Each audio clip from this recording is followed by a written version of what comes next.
A solução é Jesus Cristo.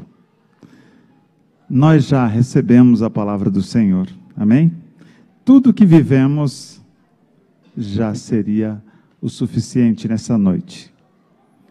Mas nós vamos refletir um pouco mais na palavra do Senhor sobre a solução em Jesus Cristo. Lá em Colossenses, no capítulo 2, Paulo vai nos dar uma aula sobre Jesus, sobre a plenitude da vida em Jesus. Enquanto os irmãos abrem a sua Bíblia, eu quero dizer para vocês todos a emoção que eu estou em estar aqui, nessa condição, não é verdade? Eu tenho uma família enorme, que ela ela tem 3 seções. Eu tenho a minha família, que está ali, minha esposa, meus filhos, minha mãe, meus irmãos que estão ali também.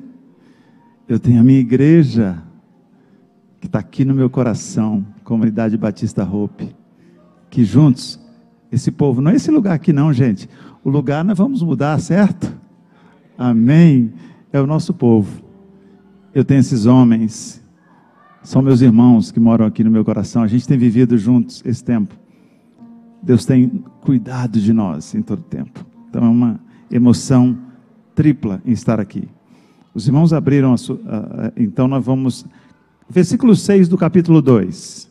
Se você tem a mesma versão que a minha, vai estar o título: A Plenitude da Vida em Cristo. Acompanhe a leitura. Eu vou até o versículo 15.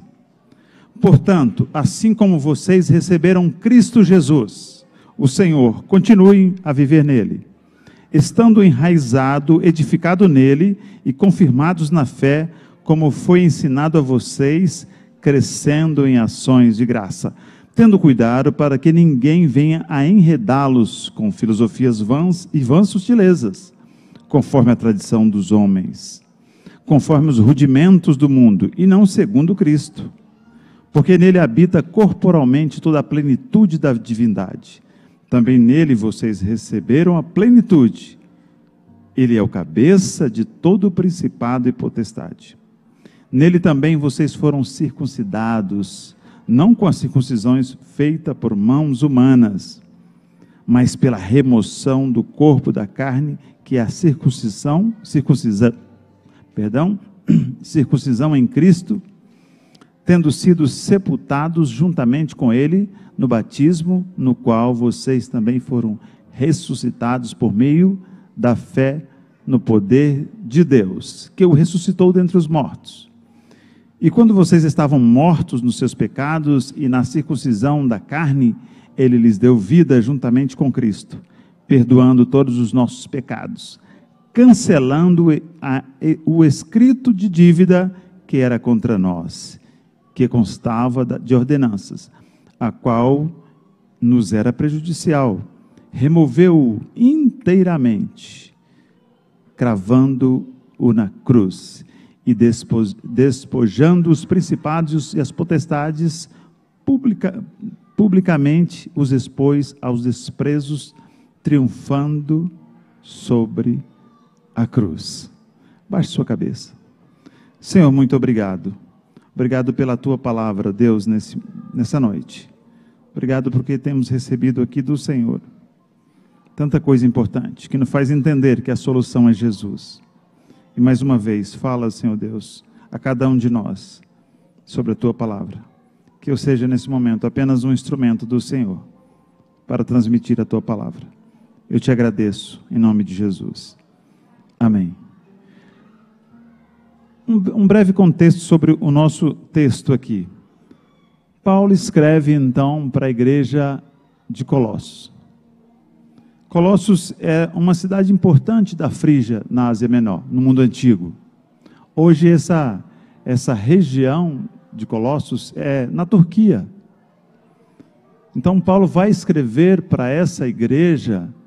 E como é que isso acontece, irmãos? Paulo está preso e ele recebe uma visita muito importante. tem um homem, um servo de Deus chamado Epáfras, que ele vai visitar Paulo. Quem é Epáfras? Epáfras foi um desses homens que foram alcançados pelo trabalho, pela caminhada, pela vida de Paulo. Então Epáfras é alcançado pelo Evangelho e ele funda e se torna o pastor da igreja de Colossos. Repare bem o quão é importante isso. Queridos, e a gente vai trazer aqui para nós a importância do discipulado. O pastor Fabrício fala disso o tempo todo, os irmãos líderes de PGM falam disso. Então agora Epáfras, que foi alcançado por Paulo, ele se torna o fundador da igreja de Colossos. E mais do que isso, ele agora vai visitar Paulo na prisão. E há uns estudiosos que dizem que Epáfras ficou preso lá, isso é fato. Ele foi para visitar, ficou preso lá. E há alguns estudiosos que entendem que ele fez isso por vontade própria, para ficar lá também.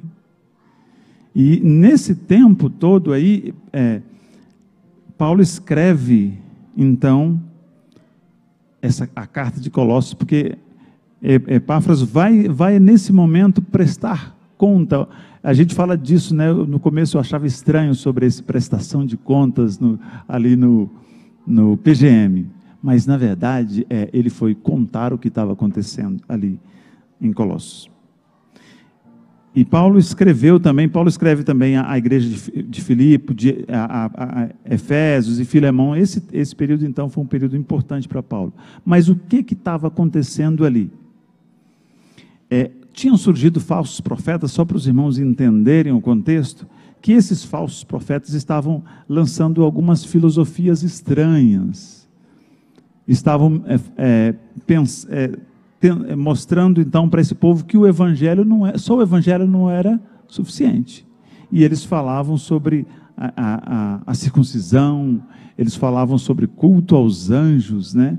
Então algumas distorções que foram conhecidas na época como a heresia de Colossos.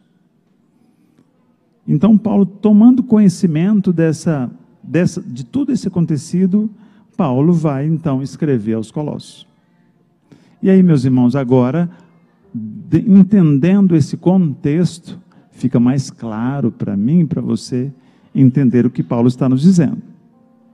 Aí você acompanha comigo agora no versículo 6. Ele diz assim, portanto, assim como vocês receberam a Cristo, Jesus, o Senhor, continuem a viver nele. Eu e você, meu irmão, minha irmã, muito mais do que receber a Cristo é importante. Receber a Cristo é uma transformação de vida, mas o que Paulo está dizendo? Nós precisamos viver nele, nós precisamos continuar nele, isso é importante. Já fica claro para nós aí o que Paulo está falando ali para esse povo. Olha, mesmo com todo esses falsos mestres, esses falsos profetas, continuem a viver nele. E é importante a gente entender isso, que nós não basta receber, precisamos permanecer.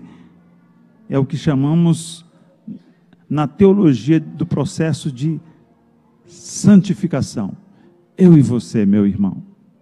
Assim como esses homens que cantaram aqui, que eles eram improváveis. Eles estão vivendo esse processo, dia a dia.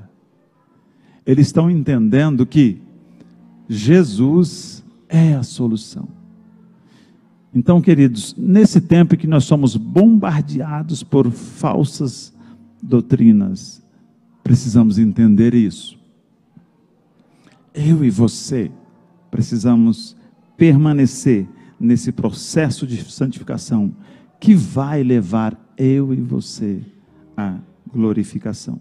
Então Paulo continua no versículo 7, acompanhe comigo. Estando enraizados, edificados nele e confirmados na fé, como foi ensinado a vocês, crescendo em ações de graça.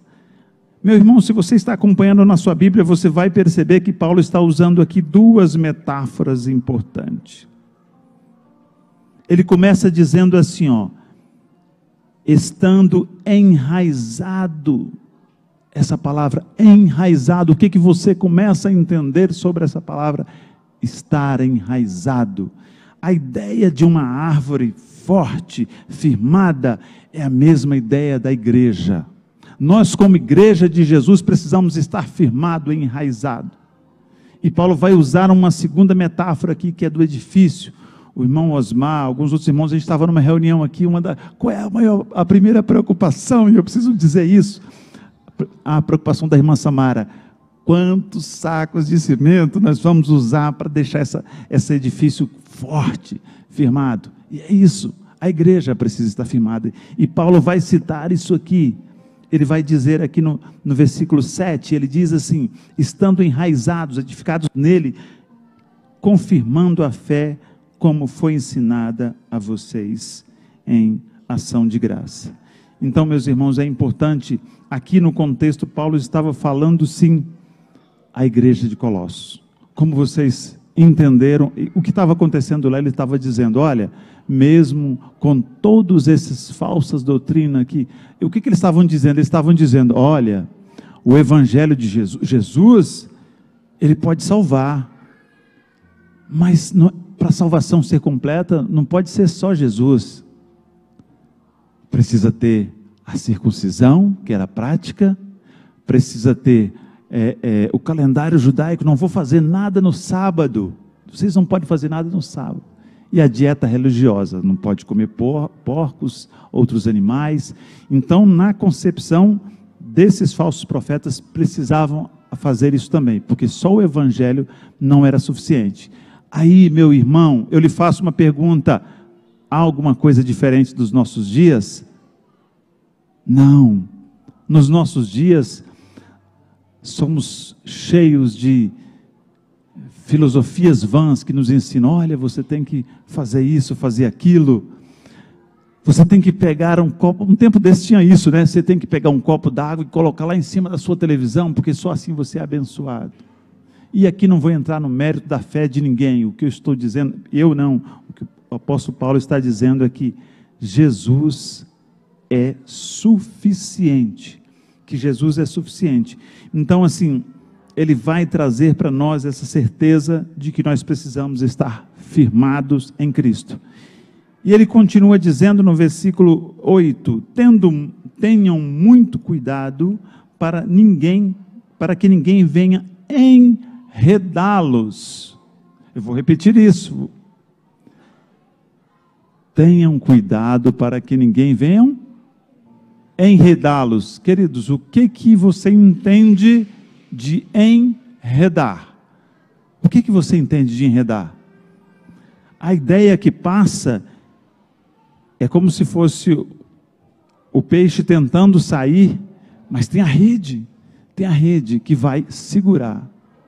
Meu irmão, será que eu e você estamos tendo cuidado com essas redes que estão tentando nos enredar, da mesma forma que estava acontecendo ali em Colossos, da mesma forma, cuidado para não ser enredado, cuidado com as vãs sutilezas, e ele vai falar disso no versículo 8, e aqui trata e é interessante, eu estudando esse texto essa semana, e eu achei uma coisa interessante aí, quando ele cita o versículo 8, a resposta disso está lá no versículo 16 e 17, corra a sua vista um pouquinho lá para frente, porque ele menciona então aí a vãs sutilezas, as vãs filosofias, e lá na frente ele vai tratar disso. Acompanhe comigo, 16 e 17, ele está falando justamente do legalismo. Olha aí, 16 e 17, acompanhe comigo, o 16, portanto que ninguém julgue vocês por causa da comida ou da bebida, ou do dia da festa, ou da lua nova, do sábado, porque tudo isso tem sombra, porque tudo isso tem sido a sombra das coisas que haviam de vir, das coisas que haviam de vir, porém o corpo é de Cristo. O que ele está dizendo? Que todo esse legalismo, todas essas tradições, tudo isso era só uma sombra do que ia de vir. Vamos citar um exemplo. Se alguém vai entrar ali à tarde, quem já veio aqui à tarde sabe disso. O sol bate ali, se a pessoa ficar parado ali, o que vai projetar aqui para dentro, irmãos? A sombra. Então o que Paulo está dizendo, olha, todas essas coisas aí, o calendário, esses costumes, isso era apenas a sombra do que do corpo daquele que havia de vir. Quem é que havia de vir, irmãos? Jesus Cristo, a solução para nós. Então, mais uma vez, Paulo está dizendo para esse povo em Colossos, e para nós também, meu irmão, você não é, a sua espiritualidade não é julgada por aquilo que você come ou deixa de comer, pelos seus costumes ou não.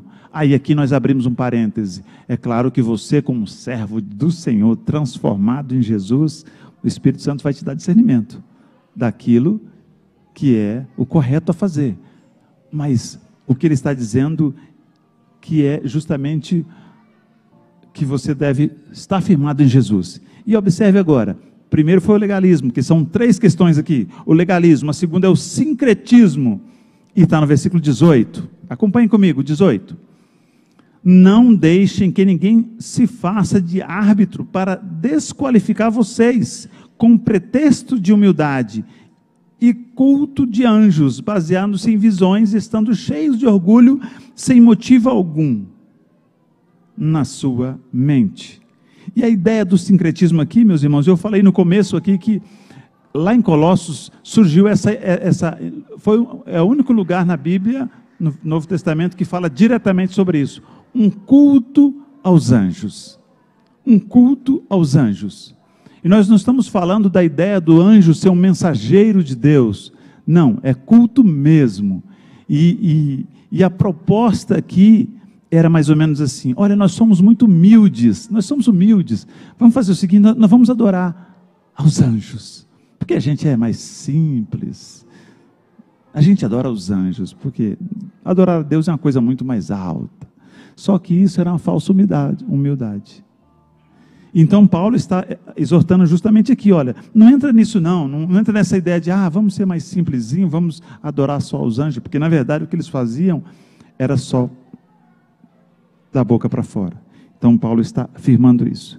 E aí então ele fecha essa ideia aqui justamente lá no versículo, a partir do versículo 20, que é o ascetismo, e eu procurei saber sobre isso. É um termo usado para designar a recusa voluntária da vida social, das belezas da vida. Essa doutrina filosófica defende que se uma pessoa quiser alcançar um estado espiritual pleno, então deve trilhar por esse caminho. Ele tem que se privar da vida conjugal, ele tem que se privar da vida familiar, ele tem que se privar das coisas importantes ou dos prazeres que Deus permitiu ao homem. E aí daí surge essas ideias do mosteiro, né? Você tem que abdicar a sua vida. Então isso na verdade é o ascetismo, e traz toda essa proposta que Paulo está falando lá no versículo 8. Lembra das vãs filosofias? É isso que Paulo está dizendo. Na verdade, o tempo todo ele está dizendo, queridos, a solução é Jesus. Esquece essas doutrinas erradas. A solução é Jesus. E aí ele vem para o versículo 9, dizendo assim, aí nós voltamos para o versículo 9, porque nele habita corporalmente toda a plenitude da divindade. Queridos, a plenitude da divindade. Plenitude significa estar completo, cheio.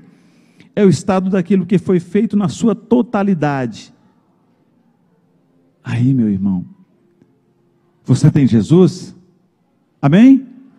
Então você está vivendo a plenitude da divindade. Você não precisa, e aí Paulo está dizendo isso lá aos Colossos, você não precisa adorar anjo. Você tem Jesus. Jesus é a solução. Jesus transforma. É isso que a palavra do Senhor está nos falando. É isso que Paulo está exortando a esse povo. É isso que Paulo está trazendo. Então ele segue, versículo 10, também nele vocês receberão a plenitude. Ele é o cabeça de toda a potestade. Então ele está dizendo, olha, se vocês estão adorando anjos, entenda uma coisa, queridos. Ele é o cabeça dos anjos. Ele é o Senhor, o soberano. Meu irmão, Jesus é o soberano.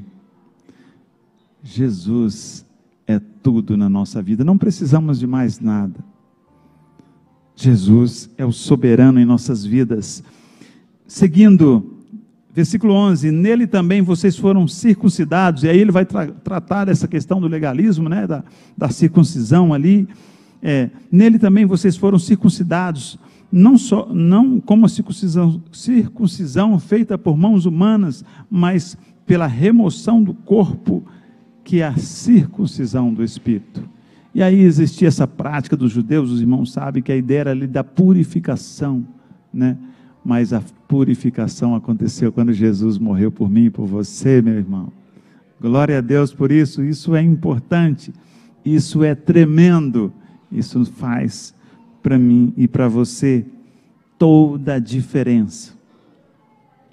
E caminhando aqui para a parte final, então, dessa reflexão dessa noite sobre Jesus como o nosso Salvador, no versículo 12, ele fala, tendo sido sepultados juntamente com ele, no batismo, no qual vocês foram ressuscitados, por meio da fé do poder de Deus, que ressuscitou dentre os mortos.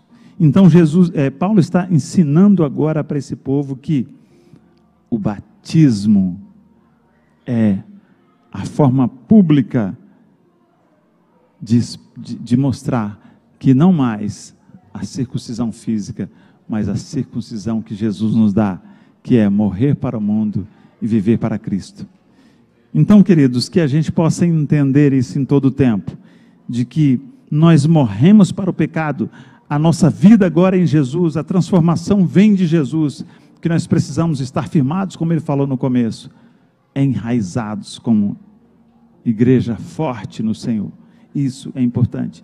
Versículo 13, e quando vocês estavam mortos nos seus pecados e na circuncisão da carne, ele lhes deu vida juntamente com Cristo, perdoando todos os pecados. 14, cancelando o escrito da dívida que era contra nós, que constava das ordenanças, no qual era prejudicial, removendo-o inteiramente, cravando-o na cruz. E aí eu vou me ater aqui, já indo para a parte final. Eu vou ler novamente o 14. Cancelando o escrito da dívida que era contra nós. O escrito da dívida, essa expressão me chamou a atenção.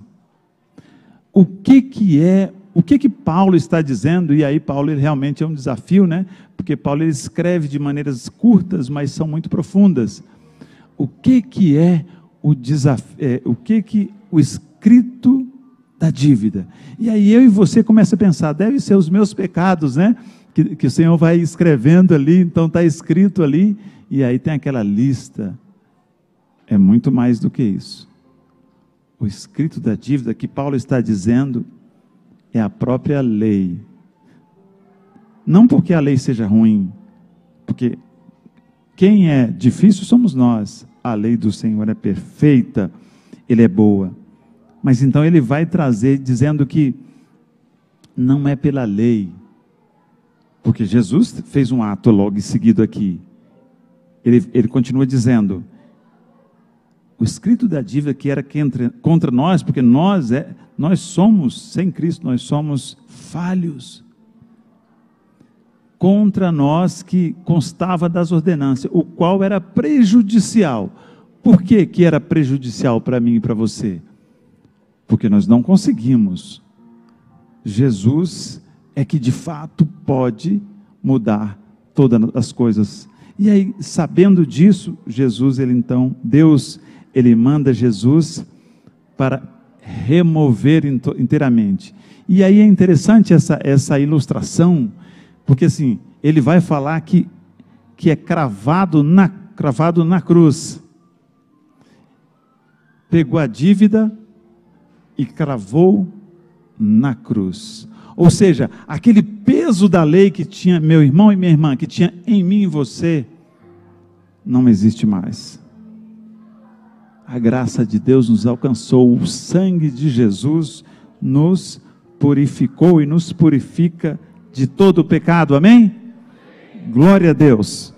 E aí então no versículo 15 ele vai fechar, eu achei assim fantástico, porque quando você pega para estudar um pouco, esmiuçar um pouco mais a palavra de Deus e trazer um entendimento, aí você começa a entender a profundidade da passagem bíblica. E olha só, e despojando os principados e as potestades, publicamente os expôs ao desprezo, triunfante sobre eles na cruz.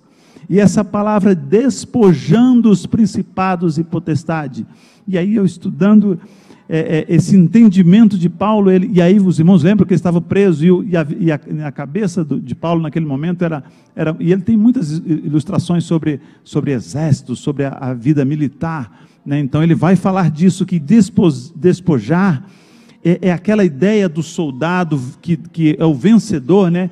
Que ele se aproxima do soldado vencido, então ele vai despojar. Ele vai retirar o escudo, a couraça, a espada, ele vai desarmar o soldado ferido. E nesse contexto aqui, Paulo está dizendo que Jesus, ao cravar na cruz a dívida, ele desarmou o diabo. Ele expõe agora publicamente a única arma que o diabo tinha contra nós, que é a própria lei. Se eu pecar, aí, o irmão Josimar, você infringiu a lei, você infringiu a lei. Não mais a lei, mas a graça de Deus. A graça de Deus. Jesus fez isso, irmão. Jesus fez isso, meu irmão e minha irmã. É importante a gente entender. Esse tema aí é importante demais, demais, se você entender. De que, ao mesmo tempo que eu e você, nós recebemos a graça de Deus, nós temos a responsabilidade, irmãos. A responsabilidade. Eu tenho vivido isso com os meus irmãos. A gente tem falado disso todos os dias. Você é responsável pelo seu irmão. Nós somos seres relacionais. O pastor fala disso todo dia. A graça de Deus nos alcançou. Esse presente foi dado a nós na cruz. Não é para você guardar ele para você, não. A única forma da gente conhecer a Deus é vivendo uns com os outros. O apóstolo João fala isso lá nas suas cartas. Esse é o que mede nós. E aí, queridos, agora que nós entendemos, e Paulo eu disse no começo que ele nos dá uma aula sobre isso, e eu estou tentando correr aqui com o tempo, perdão, porque já são 8h17, mas precisamos entender isso nessa noite, de que Jesus, ao morrer na cruz, ele retirou de Satanás todas as armas, ele nos transformou, ele cuidou de nós, para que nós pudéssemos cuidar uns dos outros. Amém, meus irmãos? E aí eu quero fechar essa reflexão aqui, voltando com vocês lá no versículo 2, olha para trás um pouquinho, no versículo 2, falamos de tanta coisa, o Paulo está nos instruindo aqui de muitas coisas, mas tem um fato importante aqui, olha, leia comigo no versículo 2,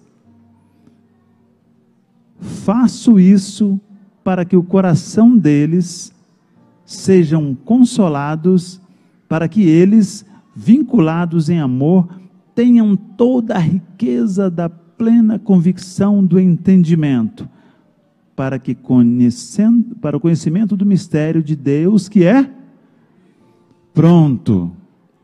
Paulo, então, ele já dá a dica ali no começo, no início ele vai falar disso. O mistério é Cristo, irmãos.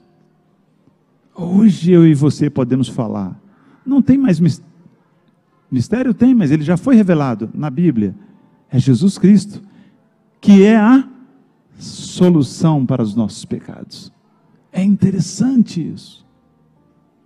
Então que nós possamos, nessa noite, mais uma vez, E eu observei aqui que eu pulei uma parte importante que eu ia falar no início, mas eu preciso dizer ela. Paulo começa o capítulo 2 dizendo que ele está orando pelos irmãos de Colossos. Que ele está travando uma guerra espiritual por esses irmãos. E se você ler com atenção, você vai perceber que eles nem se conhecem. Mas Paulo está travando uma guerra espiritual em oração. Está buscando.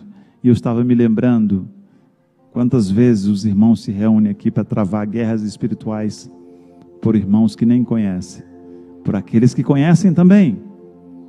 Nós aqui, os líderes e pastores, às vezes nos fechamos ali e vamos orar por esses pedidos de oração que tem aí, nós travamos a guerra espiritual.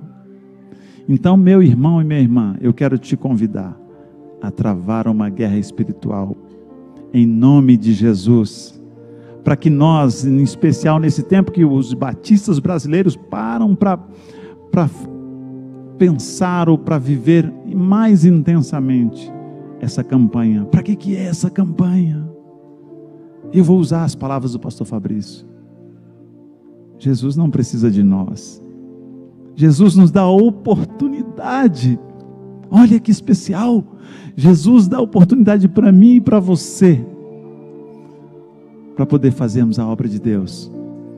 Ontem à noite, depois que nós saímos lá do culto lá da Batista Esperança, a gente foi lá para o CF2 Batistinha. E aí fomos viver aquele momento de gratidão a Deus pelo que vivemos. E já era quase meia-noite, os meninos me ligaram: pastor, vai embora, vai descansar.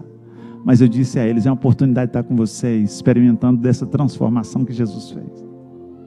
Então eu quero chamar o pastor Fabrício aqui nesse momento, para dar continuidade a esse final, para que nós possamos refletir sobre a solução que é Jesus. Esse mistério revelado já, para mim e para você.